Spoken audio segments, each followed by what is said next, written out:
శ్రీమాత్రే నమః. ఈరోజు ఈశావాస్యోపనిషత్తు గురించి తెలుసుకునే ప్రయత్నం చేద్దాం మనమందరము.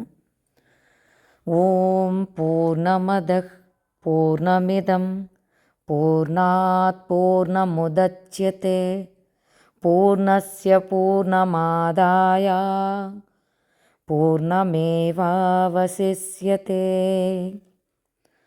ఓం పూర్ణమదః అంటే దేవాది దేవుడు సమగ్రుడు, అన్నింటిలోన పూరించబడి ఉన్నాడు. ఈశ్వర సర్వభూతానాం హృద్దేశేర్జున తిష్టతే.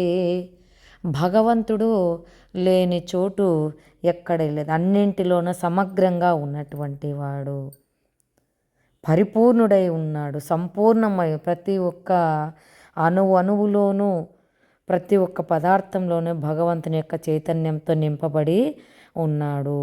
ఆ యొక్క భగవంతుడు సర్వసంపూర్ణుడు అవడం చేత ఓం పూర్ణం అదకన్నాడు.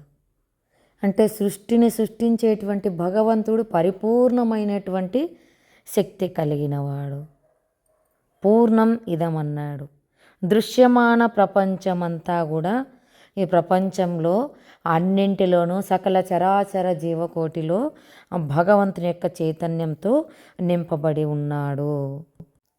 అలా ఆ భగవంతుని చైతన్యం సృష్టించబడిన సకల చరాచర జీవకోటిలో కూడా అటువంటి పరిపూర్ణమైనటువంటి జ్ఞానమే ఉంది, శక్తే ఉంది, పరిపూర్ణమైన శక్తే ఉంది.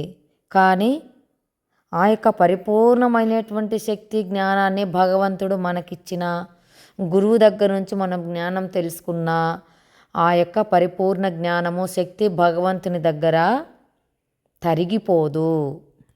ఆ భగవంతుడు అనేక రూపాలుగా అనేక అంశాలుగా ఉద్భవించినప్పటికీ ఆ భగవంతుడు సంపూర్ణంగానే ఉంటున్నాడు. ఇది దీని యొక్క వివరణ. శ్రీమాత్రే నమః.